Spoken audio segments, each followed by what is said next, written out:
Στο προηγούμενο μάθημα είχαμε μιλήσει για την έβρεση πεδίου ορισμού και γενικότερα για τον ορισμό συνάρτησης. Okay. Για να ορίσουμε σωστά μια συνάρτηση, χρειαζόμαστε δύο πραγματάκια.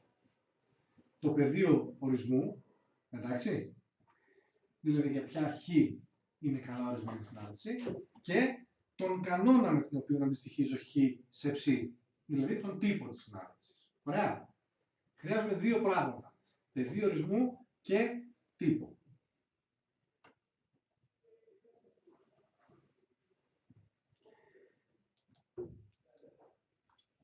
Έστω. Βέβαια. Γράφω βίντεο. Δεν είπα κάτι, ρε παιδί. Έστω F από το ΑF στο FA και G από το ΑG στο GA. Δύο συναρτήσεις. Ωραία. Οι συναρτήσεις F και G θα λέμε ότι είναι ίσες, αν και μόνο αν το πεδίο ορισμού της F είναι ίδιο με το πεδίο ορισμού της G και ο τύπος της F είναι ίδιος με το τύπο της G. Άρα, για να είναι δύο συναρτήσεις ίσες, αρκεί να έχουν τα δύο βασικά χαρακτηριστικά που τις προσδιορίζουν ταυτόσιμα. Να δώσω ένα απλό παράδειγμα. Ευχ ίσον χ τετράγωνο με χ ενίκη R, G χ ίσον χ τετράγωνο με χ ενίκη Z. Είναι ίσες? Όχι. Όχι. Η F δεν είναι ίση με την G. Γιατί το πεδίο ορισμού της F δεν ταυτίζεται με το πεδίο ορισμού της G. Η F έχει πεδίο ορισμού όλο το. Η G έχει πεδίο ορισμού όλο το Z. Παράδειγμα δεύτερο. Ευχ ίσον. Ποιοι από εσάς δεν έχουν κάνει ακόμα λογάριθμους στην κατεύθυνση? Πού κάνεις λογαριασμό στην κατεύθυνση? Στην άλλη γραμμή, συγγνώμη. Κάτσε. Τέλος πάντων. Μπράβο. Το παράδειγμα αυτό θα απευθυνθεί αυτή τη στιγμή μόνο στους που έχουν κάνει. Όταν το κάνουν την επόμενη εβδομάδα, θα το καταλάβετε και οι υπόλοιποι. Έχω χάρη, εσένα έχω κάνει, έτσι. Η F του χ ίσον είναι τετράγωνο χ, ln χ τετράγωνο, και την G του χ ίσον 2 ln χ. Υπάρχει μια ιδιότητα, την αναφέρω για αυτούς που δεν το έχουν κάνει ακόμα, που μας λέει ότι το ln του χ στην ψ, όταν έχω ln του χ στην ψ, μπορεί να κατέβει το ψ μπροστά και να έχω ln χ για χ και ψ θετικά για να είναι καλά ορισμένο οι λογαριθμοί μου. Ωραία. Οι συναντήσεις αυτές είναι ίσες? Για να δούμε. Ας ξεκινήσουμε την G. Το πεδίο ορισμού της G είναι το ανοιχτό 0 συνάπηρο, γιατί μέσα στο ln ό,τι ζει πρέπει να είναι θετικό. Αυτό το καταλάβουμε και στο προηγούμενο μάθημα, νομίζω είναι εύκολο. Ποιο είναι το πεδίο ορισμού της F όμως? Για να βρω το πεδίο ορισμού της F, πρέπει το περιεχόμενο χ τετράγωνο να είναι μεγαλύτερο από το 0. Όμως το χ τετράγωνο είναι έτσι κι αλλιώς μεγαλύτερο ή ίσο. Εγώ θέλω ένα θετικό και ξέρω ότι είναι μη αρνητικό. Θέλω ένα θετικό, ενώ ξέρω ότι είναι μη αρνητικό, σημαίνει ότι απλά δεν θέλω να είναι 0. Αυτό σημαίνει χ διάφορο του 0. Άρα, το πεδίο ορισμού της F είναι το μείον άπειρο 0 ανοιχτό ένωση 0 συνάπειρο, ή αλλιώς το R εκτός το μονοσύνολο 0, ή αλλιώς το που λέμε R αστεράκι. Όταν λέω R άστρο, εννοώ όλο το R εκτός από το 0. Οκ. Με μια πρώτη ματιά, το ΑG προφανώς και δεν είναι ίδιο με το ΑF. Άρα και η F δεν θα ταυτιστεί με την G. Δεν είναι ίσως. Οκ. Αν εσύ επιλέξεις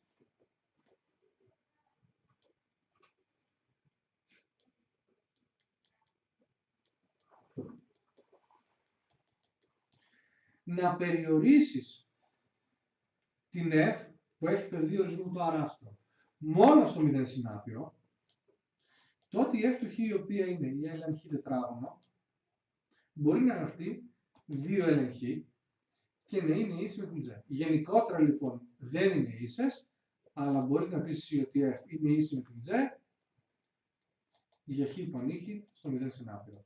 Αυτό λέω γιατί θα δείτε εκφωνήσεις ασκήσεων που θα λένε να ελέγξεις αν οι συναρτήσεις είναι ίσες και αν δεν είναι ίσες να βρεις αν υπάρχει κάποιο διάστημα στο οποίο είναι ίσες. Γενικότερα αυτές ήταν άνισες, αλλά υπάρχει ένα κομμάτι όπου γίνονται ίσες. Αυτό το κάνεις με δικό σου περιορισμό. Εντάξει, δουλεύοντας δηλαδή στην τομή, δηλαδή στα κοινά σημεία των δύο πεδίων ορισμού. Οκ? Σαφές? Ωραία. Τώρα, αυτό περί ισότητας συναρτήσεων, δεν εμβαθύνω περισσότερο. Προχωρούμε στις πράξεις με συναρτήσεις.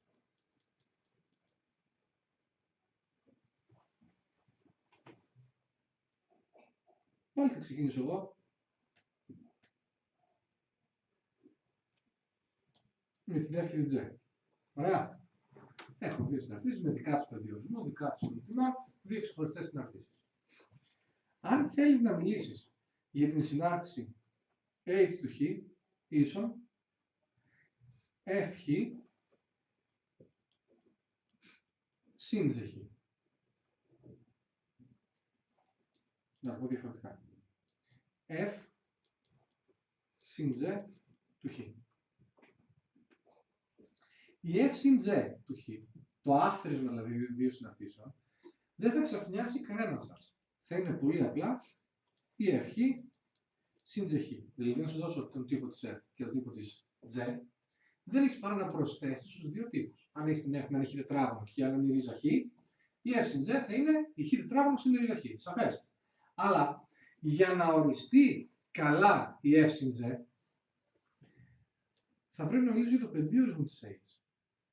Που το πεδίο ορισμού της H θα είναι το πεδίο ορισμού της F, το μη πεδίο ορισμού J.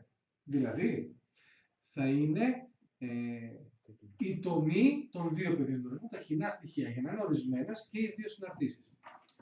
Προσοχή λιγάκι.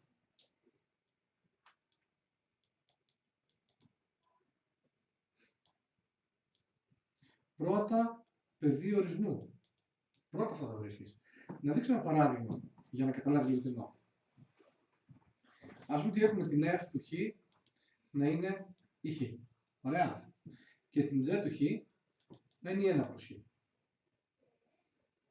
Ή να είναι, συγγνώμη, να κάνω 1 προς Χ αυτήν, μείον 1 προς Χ, συν 2 αυτήν. Τι πρέπει να κάνεις, το σωστό. Πεδίο ορισμού της F είναι το αράστρο. Οκ. Πεδίο ορισμού της J είναι επίσης το αράστρο. Έχει διάφορα από 0. Εδώ πέρα τυχαίνει το αF το μη αJ να είναι πάλι το αράστρο. Γιατί είναι ακριβώς ίδια τα πεδία ορισμού των δύο συναρτήσεων.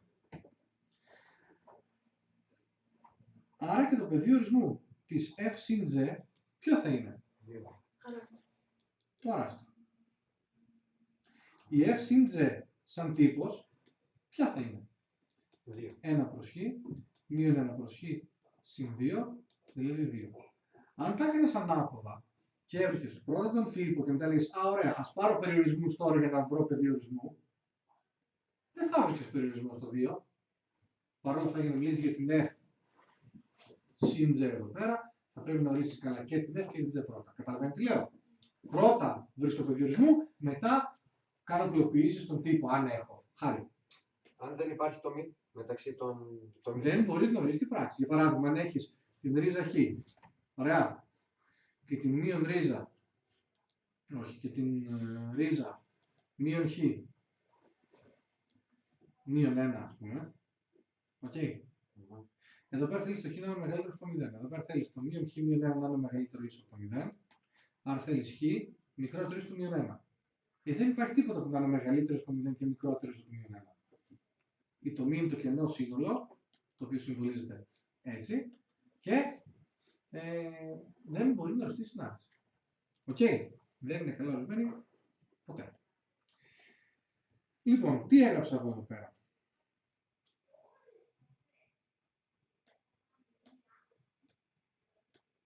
Ό,τι ισχύει για το συν, μπορείς χωρίς κανένα πρόβλημα να το πεις και για το πλην βεβαίως, έτσι.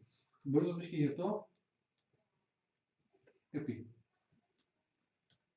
Μπορείς να το πεις και για το f δια z. Ωραία. Αλλά το πεδίο ορισμού της h θα είναι όλα εκείνα τα χ που ανήκουν στην τομή των πεδίων ορισμού, για τα οποία όμως η z του χ δεν θες να γίνει 0 γιατί είναι πλέον και παρονόμαστης. Έχεις έναν έξτρα περιορισμό που παρονομαστεί. Οκ.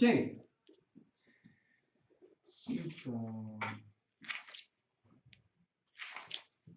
Και στην αφαίρεση δεν θα έχουμε κάποιο θέμα. Όχι, στην αφαίρεση δεν έχεις τίποτα. Τι πρόβλημα έχεις. Αν είναι z προς f. Το ίδιο πράγμα. Δεν είναι, τώρα είναι συμβολικό όλο αυτό, έτσι.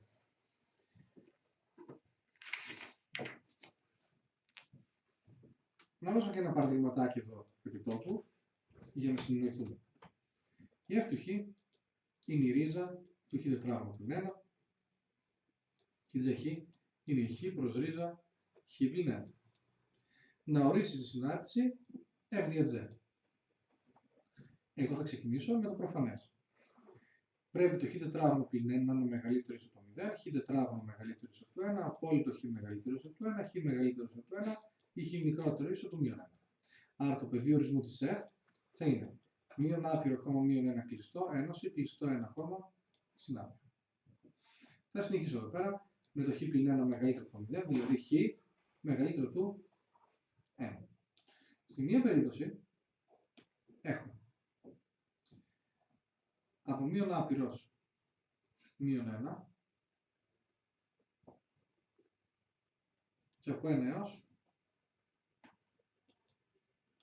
συνάπειρο. Στην άλλη περίπτωση όμως έχω μεγαλύτερο του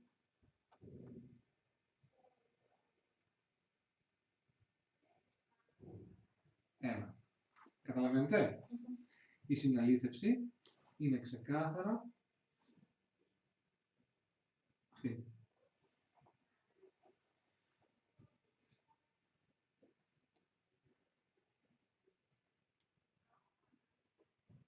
Άρα, το πεδίο ορισμού της f, συγγνώμη, της f, το μη πεδίο ορισμού z, ok, θα είναι το ανοιχτό 1 συνάπειρο. Ταυτίζεται με αυτό, τυχαίνει. Κούλος εδώ.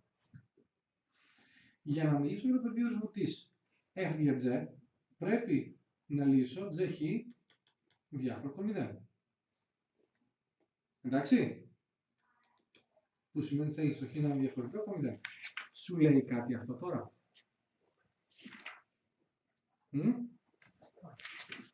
Γιατί δεν σου λέει? Σε αυτή την άσκηση βλέπεις δεν έπαιξε κάποιο ρόλο το χ διάφορο του 0, θα μπορούσε να σου βγει χ διάφορο του 2. Αν θες να το κάνω κιόλας, να το κάνω αυτό έτσι μια πρόχειρη λογή, να το κάνω χ πλην 2, ok, και θα πάρεις χ διαφορετικό του 2. Έτσι, το πεδίο ορισμού της f δια z θα είναι ανοιχτό 1, 2, ένωση, 2, συνάπειρο. Τώρα, ποια θέλω να είναι, βρήκα πεδίο ορισμού, για την ορίζω, θα βρω και τον τύπο της. Ο τύπος της βγαίνει πολύ εύκολα. Η f προς z του χ θα είναι, ποια ήταν η f? Ρίζα χ τετράγωνο πλην 1 προς 1, προς την z που είναι η χ πλην 2 προς ρίζα χ πλην 1. Σωστό? Εδώ πέρα κάνω μέσους άκρους, ρίζα χ πλην 1, χ τετράγωνο πλην 1, ρίζα χ πλην 1 προς χ πλην 2. Το οποίο θα σου δώσει ρίζα χ πλην 1 επί χ συν 1 επί χ πλην 1. Δηλαδή χ πλην 1 στο προς χ πλην 2, το οποίο θα σου δώσει απόλυτο χ πλην 1 επί ρίζα χ συν 1 προς χ πλην 2. Τώρα, στο απόλυτο χ πλην 1, επειδή δουλεύω για χ μεγαλύτερο του 1, χρειάζομαι απόλυτο. Το χ είναι έτσι και μεγαλύτερο του 1, άρα θα γραφτεί χ πλην 1 παρένθεση, ρίζα χ συν 1 προς χ πλην 2. Και αυτός είναι ο τύπος. Βρήκα πεδίο ορισμού, βρήκα τύπο, όρισα την συνάρτηση F για J. Όλα αυτά δεν είναι καινούργια, δεν τα έχουμε πει βέβαια στο παρελθόν, αλλά δεν έκανε κάτι καινοτόμο, κάποια θεωρία περίεργη που να σε ζόρισε. Είναι απλές πραξούλες με πεδίο ορισμού που βγάζουν νόημα. Για να κάνω πράξεις μεταξύ δύο συναρτήσεων, πρέπει να είναι καλά ορισμένες και οι δύο συναρτήσεις και να προσέξω τον παρονομαστή στην F για J κτλ.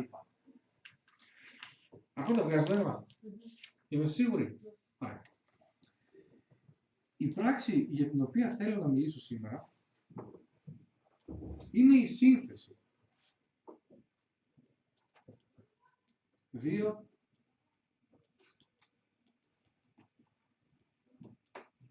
συναρτήσεων ή και παραπάνω συναρτήσεων. Θα πω σύνθεση συναρτήσεων για να μην το δεσμεύσω στις δύο συναρτήσεις. Σύνθεση συναρτήσεων. Χάρη. Μια απλή συνάρτηση δεν είναι τίποτα άλλο παρά ένα ταξίδι. Το χ ταξιδεύει και από το σύνολο α που είναι το πεδίο ορισμού πηγαίνει στο σύνολο β που είναι το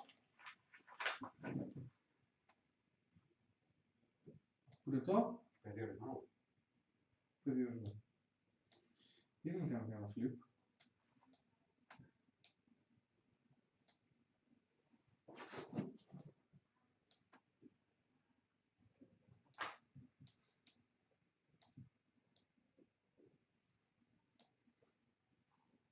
Εδώ είναι το πεδίο ορισμού μια συνάρτηση F και εδώ είναι το σύνολο τιμών της. Ή βασικά να τα βάλω εύκολα.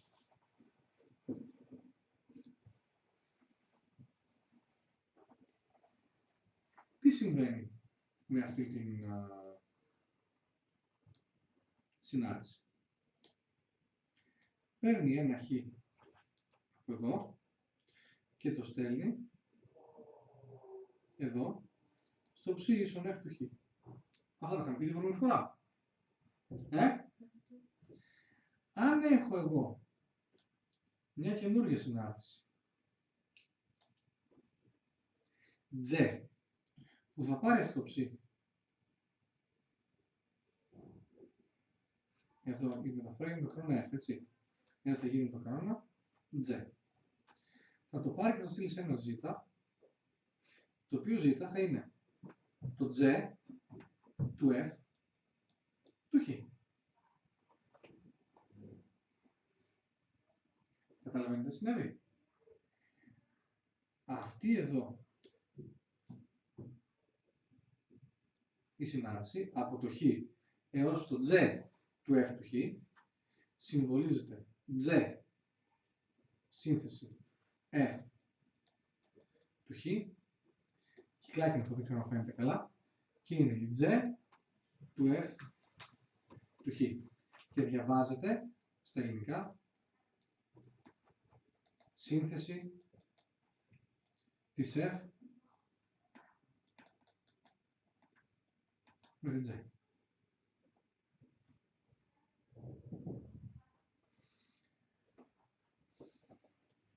Για να ορίσω μια συνάρτηση χρειάζομαι πόσα πράγματα, Ειρήνη, για να ορίσω μια συνάρτηση καλά. Δύο. Το Πεδίο ορισμού και το κανόνα. αυτός εδώ είναι αυτό που μας είπε εσύ, ο κανόνας. Είναι ο τύπος. Είναι εύκολο να βρεις τον τύπο της σύνθεσης. Πάρα πολύ εύκολο. Το πιο ενδιαφέρον όμως είναι να βρεις το πεδίο ορισμού. Γιατί έχεις εδώ πέρα μία παγίδα. Α γκοφ. Πεδίο ορισμού της J σύνθεση F. Της σύνθεσης της F με την J. Το πεδίο της γκοφ θα αποτελείται από όλα τα χ που ανήκουν στο πεδίο ορισμού της F, για τα οποία η F του χ ανήκει στο πεδίο ορισμού της J. Αυτό εδώ πέρα είναι το μαγικό για να βρίσκω εγώ πεδίο ορισμού στη σύνθεση. Και επίσης είναι κάτι πάρα πολύ λογικό. Δεν σου είπα τίποτα παράλογο. Φαίνεται έτσι λίγο θεωρητικό και ακαταλαβίστικο, νομίζω. Δεν ξέρω, έτσι δεν φαίνεται στην αρχή. Λέει κάτι πάρα πολύ απλό. Δες λίγο τι θα κάνω εδώ πέρα. Θα κάνω μια υπουλία.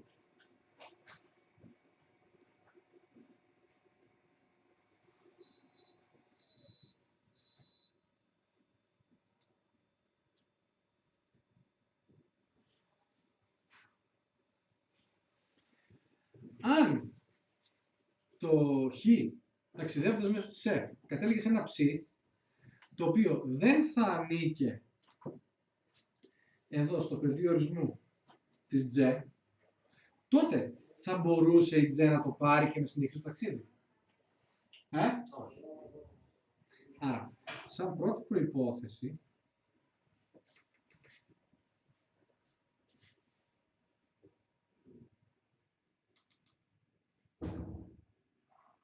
έλα και να το, ωραία. Σαν πρώτη προϋπόθεση, έχω εγώ το χ να ανήκει καταρχήν στο πεδίο ορισμού της F. Σωστό? Και μετά θέλω η εικόνα μέσω της F, το F του χ, να ανήκει στο πεδίο ορισμού της J. Για να μπορεί να το πάρει η J. Πώς θυμάσαι αυτό, Βαλάνο?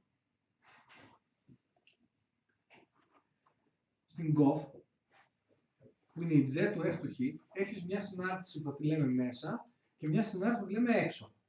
Ποια πιστεύεις ότι θα λέμε μέσα? Ποια? Στην J του F του χ, ποια είναι η μέσα?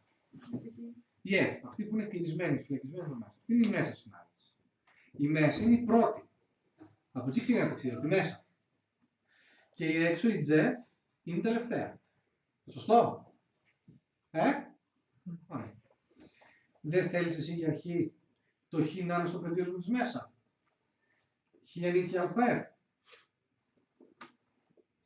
Και αφού το διασφαλίσεις αυτό, πρέπει να διασφαλίσεις ότι η εικόνα μέσω της μέσα, δηλαδή το F του χ, θα ανοίξει στο πεδίο ορισμού της έξω.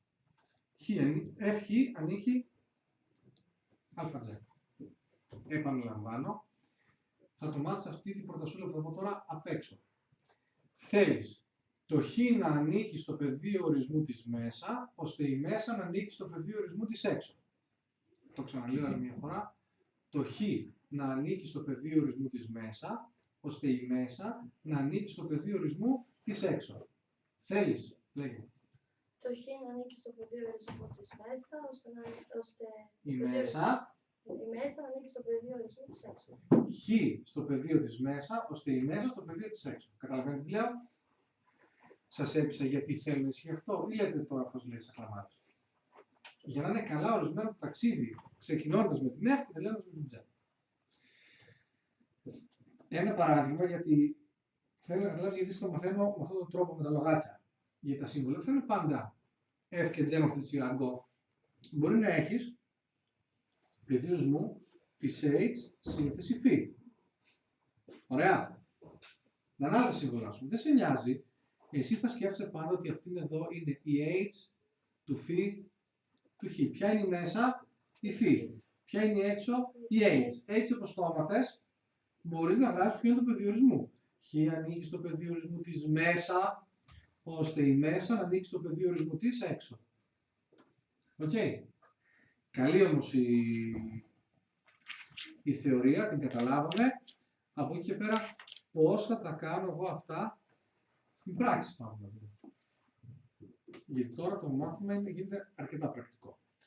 Έχω τη συνάρτηση F ίσον ρίζα χ συν 3 και τη συνάρτηση J ίσον ρίζα 16 πλην χ τετράγωνο. Να ορίσεις την GOF για παράδειγμα. Ποια είχα πάνω? Την GOF. Ας έχω και ένα, δεν μας ενδιαφέρει. Προτού κάνω οτιδήποτε, θα πρέπει να υπολογίσω τα πεδία ορισμού των F και J. Δεν χρειάζεται να μου το ζητήσει αυτό η άσκηση. Πάντα όταν μιλάω για συναρτησιακή άσκηση, Αν δεν δίνονται τα πεδία ορισμού, πρέπει να τα υπολογίσω. Το πεδίο ορισμού της F είναι το κλειστό 0 συνάπειρο, γιατί θέλει χ μεγαλύτερο στο 0 λόγω του υπόριζου χ. Εδώ πέρα πρέπει το 16 πλην χ τετράγωνο να είναι μεγαλύτερο ή ίσο του 0, δηλαδή χ τετράγωνο μικρότερο ίσο του 16, δηλαδή απόλυτο χ μικρότερο ίσο του 4, δηλαδή μείον 4 μικρότερο ίσο χ μικρότερο ίσο 4. Άρα το πεδίο ορισμού της J είναι το κλειστό μείον 4, 4. Εντάξει. Εναλλακτικά, αν ήθελες, θα μπορούσες να πας και να κάνεις χ, να κάνεις το 16 πλην χ τετράγωνο, να βάλεις τις ρίζες που είναι το μείον 4 και το 4 και να πεις το α είναι αρνητικό, ομόσημο, ετερόσημο, ομόσημο και να καταλήξεις πάλι φυσικά στο ίδιο αποτέλεσμα. Εντάξει, δεν είναι εύκολο να το κάνεις, είτε το κάνεις με απόλυτα, είτε το κάνεις με πίνακα. Εντάξει, είμαστε.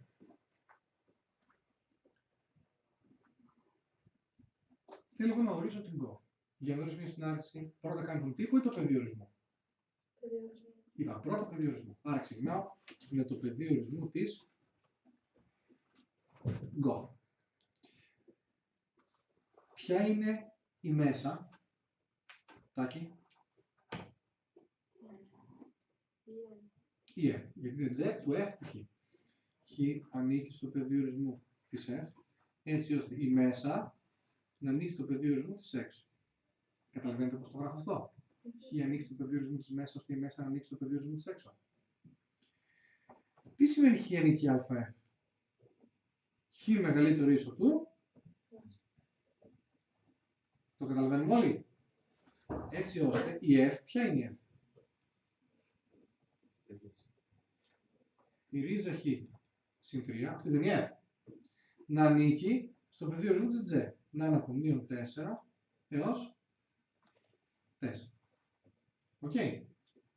Αν θέλεις, κάνεις μια παύση εδώ και ασχολείσαι με το μείον 4 μικρότερο ίσο του ρίζα χ συν 3 μικρότερο ίσο του 4.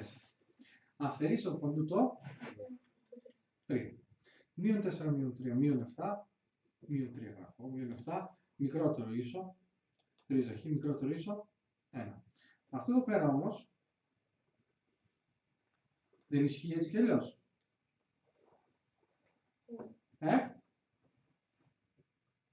Άρα, εγώ θα λύσω μονάχα, ρίζα χ, μικρότερο ίσο του 1, η ανισότητα αυτή και στις δύο μεριές περιλαμβάνει όρους μη αρνητικούς. Που σημαίνει ότι μπορώ με ισοδυναμία να υψώσω, είπαμε. Η ύψος στο τετράγωνο είναι η ισοδυναμία, αφού διασφαλίσω την μη αρνητικότητα, έλεγα, στην επίλυση εξισώσεων που ανάγονται σε πολυμιμικές στην άλγευρα της Β. Εδώ πέρα μπορώ με ισοδυναμία να υψώσω βεβαίως και να έχω χ μικρότερο ίσο του 1. Άρα θέλω να είναι μεγαλύτερο στο 0, αλλά μικρότερο ίσο του 1. Αυτό σημαίνει κλειστό 0,1. Να ρωτήσω λίγο. Ναι. Γιατί λέμε ότι ισχύει, αφού δεν μπορεί να είναι ίσο να μην είναι ανοιχτά. Ναι, αλλά είναι μεγαλύτερο. Αν σου πω ότι εσύ Δεν θέλουμε και τα έχεις χρήματα στην τράπεζα λιγότερα ή ίσα των 2 δις, λέω αλήθεια ή ψέματα? Αλήθεια. Μακάρι να λέω ψέματα, αλλά λέω αλήθεια. Λοιπόν, εντάξει. Και έτσι βρήκα το πεδίο ορισμού της GOF. Πρέπει να βρω τώρα και το τύπο. Έτσι, τον κανόνα. Η GOF του Χ δεν είναι άλλη από την J του F του Χ. Συγγνώμη. Για να βρω τον τύπο θα ασχοληθώ πρώτα με την έξω. Έτσι. Και λέω, ποια είναι η J του Χ? Νικολάκη. Η ρίζα 16 πλην. Ποιο είναι το J του 1, πες μου λοιπόν. Το J του 1 είναι. Αμυντικά, ρίζα 16 Πλην 1. πλην 1 τετράγωνο. Ποιο είναι το J του α? Ρίζα 16 πλην α τετράγωνο. Ποιο είναι το J του F? Ρίζα 16 πλην. Ρίζα χ συν 3 τώρα στο τετράγωνο. Πλην F τετράγωνο στο γράφω. Εντάξει. Άρα θα έχω ρίζα 16 πλην ρίζα. Ποια είναι η F? Ρίζα χ συν 3. Γιατί το βάζεις ρίζα πέρα. Ξέρω. Στο τετράγωνο. Στο τετράγωνο να βάζω. Δεν ξέρω τι έπαθα. Λοιπόν, 16 πλήν τετράγωνο, έτσι. Ρίζα χ συν 3 στο τετράγωνο. Εντάξει. Θα κάνουμε μια πραξούλα αυτό. 16 πλην χ πλην 6 ρίζα χ πλην 9. Άρα είναι ρίζα. 16 πλην 9 πλην 6 ρίζα χ πλην χ. Κάτι τέτοιο. Συμφωνείτε? Ναι. Μάλιστα.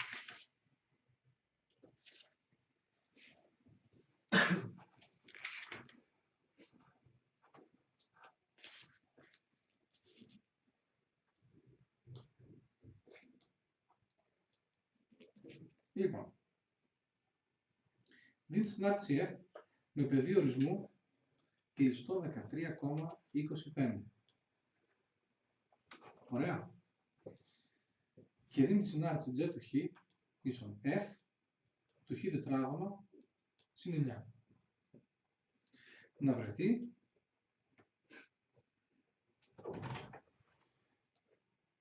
βρεθεί το πεδίο ορισμού της G. Μόνο το πεδίο ορισμού μου ζητάει τώρα. Η J είναι μια σύνθετη συνάρτηση. Αν βάλεις H του Χ ίσον Χ τετράγωνο συν 9, η J του Χ δεν είναι τίποτα άλλο από την F του H του Χ. Καταλαβαίνετε τι λέω? Ή αλλιώς F σύνθεση H του Χ. Καταλαβαίνετε? Και πάω και λέω. Το πεδίο ορισμού της J θα υποτελείται από όλα τα Χ που ανήκουν στο πεδίο ορισμού της H, έτσι ώστε η H να ανοίξει στο πεδίο ορισμού της F. Εδώ θα έχω Χ ανήκει R. Γιατί το Χ τετράγωνο συν 9 δεν έχει κανένα περιορισμό. Ούτε ρίζα, ούτε λεν, ούτε παρονομαστή. Εντάξει. Έτσι ώστε η H, ποια είναι η H? Η Χ τετράγωνο συν 9 να είναι από 13 έως 25. Εδώ θα βάλω ένα αστεράκι να κάνω μια στάση και θα ασχοληθώ με δύο πράγματα. 13. Όχι, θα τα κάνω μαζί. Χ τετράγωνο συν 9, μικρότερο στο 25. Θα αφαιρέσω παντού το 4, μικρότερο ίσο τετράγωνο, μικρότερο ίσο 16. Άρα θα έχω 2, μικρότερο ίσο απόλυτο Χ, μικρότερο ίσο 4. Σωστό? Και τώρα το σπάσω. Τώρα το σπάσω. Απόλυτο Χ μεγαλύτερο του 2, ισοδυναμή, Χ μεγαλύτερο ίσο του 2 ή Χ μικρότερο ίσο του 2. Απόλυτο Χ μικρότερο του 4, ισοδυναμή, μείον 4, μικρότερο του Χ, μικρότερο του 4. Αυτό εδώ πέρα σημαίνει Χ ανήκει κλειστό μείον 4, μείον 2 κλειστό, ένωση κλειστό 2, δεν ξέρω πού το βρήκα αυτό, 4, έτσι. Αν δεν βλέπεις πού το βρήκα αυτό, βάλε από μείον 4 έως 4, εντάξει, βάλε και μεγαλύτερο ίσο του 2, μικρότερο ίσο του μείον 2 και πήρες το πεδίο ορισμού σου. Σαφές? Άρα, επιστρέφω εδώ πέρα και λέω το πεδίο ορισμού θα είναι ακριβώς αυτό. Το μείον 4, μείον 2 κλειστό, ένωση κλειστό 2,4 κλειστό. Εδώ είχα Χ ανήκει R. Γι' αυτό απλά έγραψα αυτό που βρήκα εδώ. Αν είχα και εδώ πέρα κάτι, θα το συναλήθευα με αυτό εδώ. Σαφές? Και έτσι έκανα μια άσκηση που ήταν πεδίο ορισμού σύνθετης, χωρίς να μου τη λέει fog, gov και κάπως έτσι με συμβολισμούς. Εντάξει?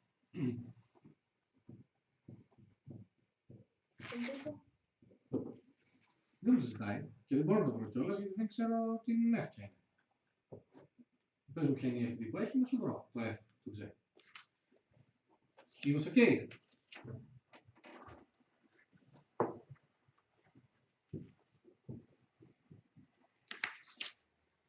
Λοιπόν, το τελευταίο και δύσκολο παράδειγμα της ημέρας. Πώς σας φάνηκε αυτό το εύκολο ή δύσκολο? Εντάξει. Το Το τελευταίο και δυσκολότερο παράδειγμα που έχουμε κάνει μέχρι τώρα αφορά τη σύνθεση δύο κλαδωτών συναρτήσεων. Δηλαδή, δίνεται η F του Χ, η οποία είναι Χ τετράγωνο για 0 μικρότερο ίσο του Χ μικρότερο του 2 και Χ συν 2 για 2 μικρότερο ίσο του Χ μικρότερο του 7. Δίνεται και η J του Χ, η οποία είναι 2χ συν 1 για μείον 1 μικρότερο ίσο χ μικρότερο 3 και ρίζα 5χ τετράγωνο συν 4 για χ μεγαλύτερο ίσο του 3. Οκ. Ο σκοπός μου είναι εμένα να ορίσω την φόβο. Οκ. Άμα ήταν έτσι η συνάντηση σου απλά, είχε ένα κλάδο F και ένα κλάδο J, ήταν ακριβώς η ίδια άσκηση με αυτό που κάναμε μέχρι τώρα. Τώρα το πρόβλημά σου είναι ότι έχεις δύο κλάδους στην Αγγελική. Δύο κλάδους στην F, δύο κλάδους στην J. Για να διευκολύνω λίγο τη ζωή μου, θα κάνω το εξής. Θα θεωρήσω F1 του Χ ίσον Χ τετράγωνο, 0 μικρότερο ίσον Χ μικρότερο 2, F2 του Χ ίσον Χ συν 2, για 2 μικρότερο ίσον Χ μικρότερο 7. J1 του Χ ίσον 2Χ και 1, για μείον 1 μικρότερο ίσον Χ μικρότερο 3, J2 του Χ, ρίζα 5Χ τετράγωνο συν 4, για Χ μεγαλύτερο ίσο του 3. Οκ. Πώς θα βρω τη σύνθεση της F με την J?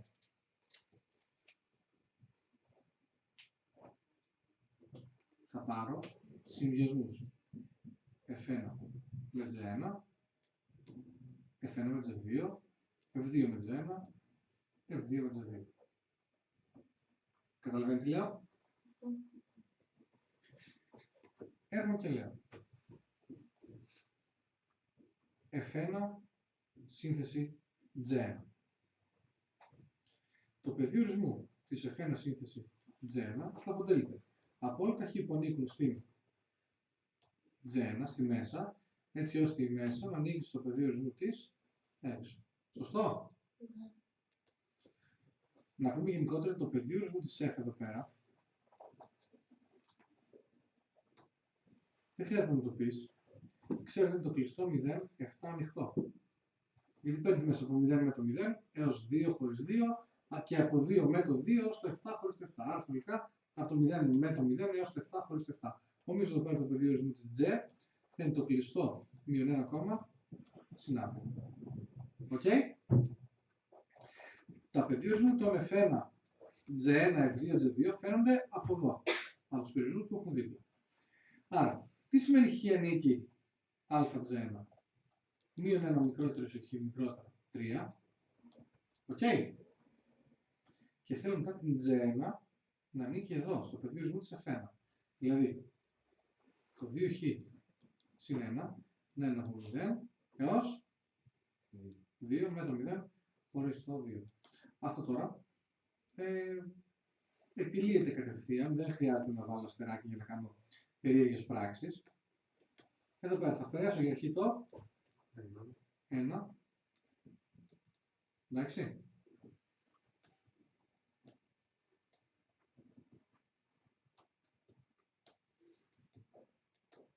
Και θα έχω, αν διαιρέσω με το 2, μείον 1 δεύτερο, μικρότερο χ, μικρότερο 1 δεύτερο. Οκ. Συναλυθεύω. Δεν θέλω να συναλυθεύσω.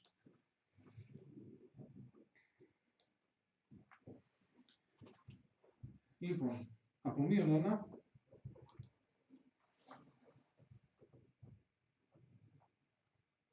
ως 3. Εδώ κάτι έκανα κακό. Έχω ίσο εδώ, έτσι.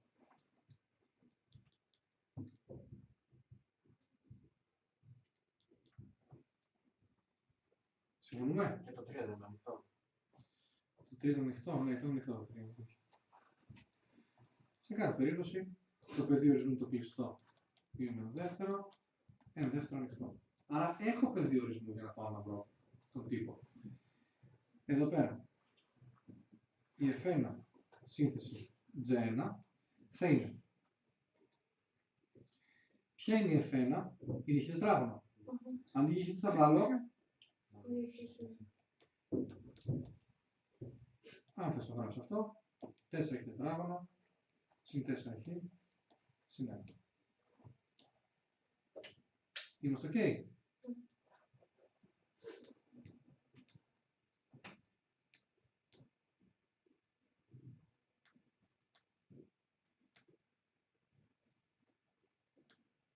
Λοιπόν, εντάξει.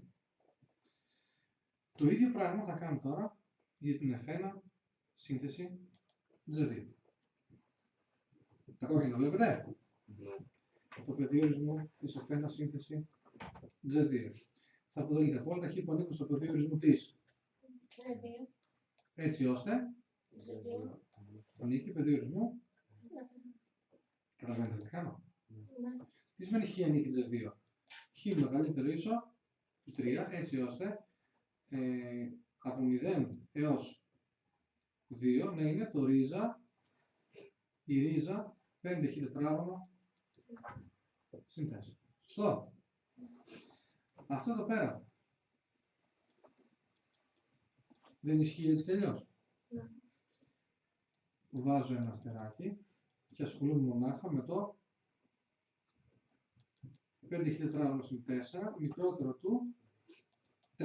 Είναι μια αρνητική όρη ψώνω στο τετράγωνο. 5 χ τετράγωνο συν 4 μικρότερο του 4. Άρα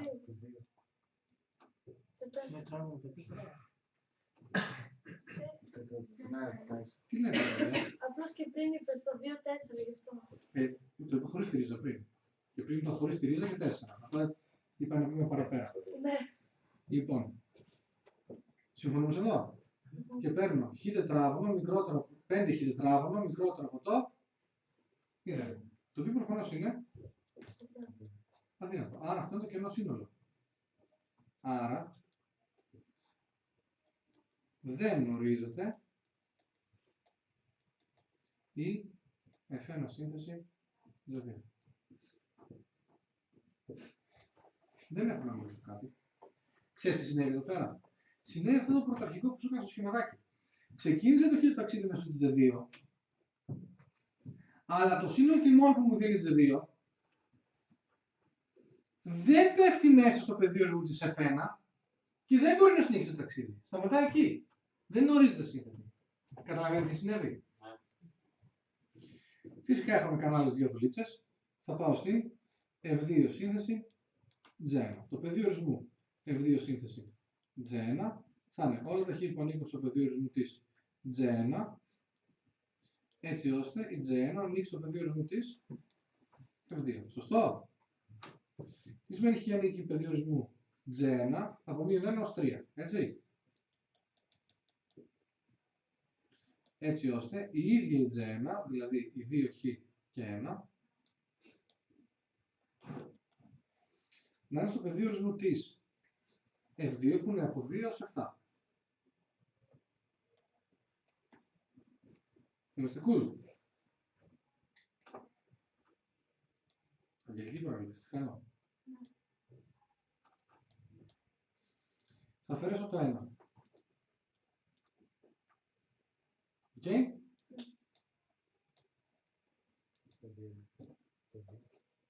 Θα διαιρέσω το 2, ένα δεύτερο, μικρότερο ψυχή, μικρότερο του, 3. Και θα κάνω την κλασική μου συναλήθηση. Το ένα μου λέει από μείον 1 έως 3 και το άλλο μου λέει από ένα δεύτερο ως 3 ανοιχτό πάλι. Άρα καταλήγω ότι αυτό εδώ πέρα θα είναι το κλειστό ένα δεύτερο, 3 ανοιχτό. Σωστό. Αφού έχω πεδίο ορισμού, θα πάω στο F2 σύνθεση G1 του χ στη συνάρτηση αυτή, που θα είναι. Ποια είναι η F2, είναι η χ συν 2. Και θα βάλω λίγη χ το 2χ και 1 και 2, δηλαδή θα έχω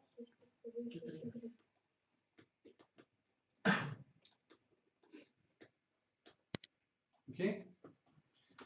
Τελευταία δουλειά που έχω να κάνω είναι το F2 σύνθεση G2. Η συνάρτηση F2 σύνθεση G2 θα έχει πεδίο ορισμού. Χ ανήκει στο α της G2, έτσι ώστε G2 να ανήκει στο α της G2. Τι σημαίνει χ ανήκει G2, μεγαλύτερο στο 3. Έτσι ώστε η ίδια η G2, η ρίζα 5 τετράγωνο συν 4,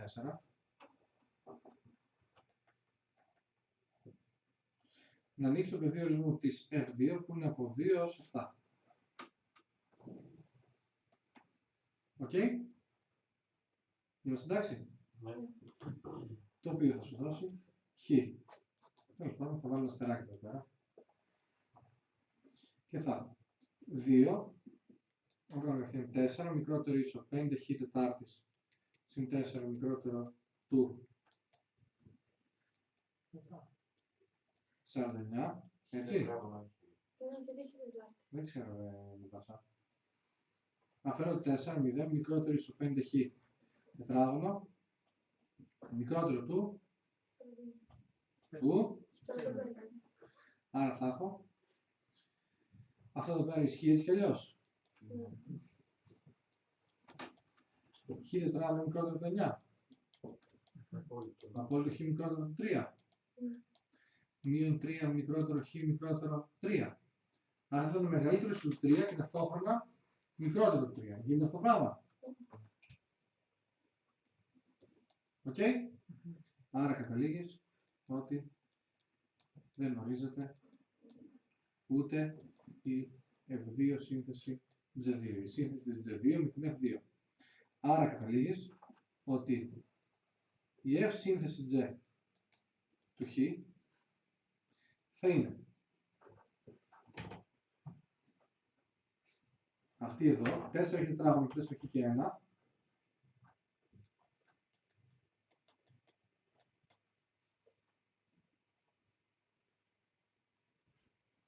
από μείον 1 δεύτερο σε 1 δεύτερο,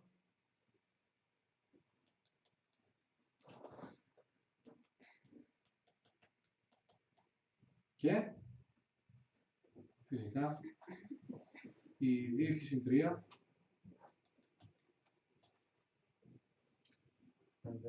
και στον δεύτερο 3. Αυτή την άσκηση το 80%, το 85% της τρίτης ηλικίας δεν τελειώνει. Πότε δύο βγάζει. Όχι, μπορεί να ήταν ορισμένο και ο τρίτος και ο τέταρτος. Βέβαια αυτό δεν πέφτει κιόλας σε κάποιον, αλλά θέλω να σου πω ότι αν τη βάλεις ένα μαθητή τρίτης ηλικίου, 80% δεν θα στη λύσει. Είναι μια δύσκολη άσκηση. Εντάξει. Δεν σου φάνηκε δύσκολη. Τώρα έτσι όπως το κάναμε, ναι. Το σκεπτικό είναι ίδιο παντού, δηλαδή. Ναι, το φάμε στο πλέον 4 φορές. Θα μπορούσε να είναι 3x3, δηλαδή, ας πούμε. Καλά, ναι, αλλά δεν θα καθόμαστε μέχρι αύριο να κάνουμε βλακίες. Εντάξει, είπαμε. Επιβιώσουμε το δεύτερο μάθημα. Εντάξει. Λοιπόν, με ποιο κάνει στο μάθημα, Τάκη? 10.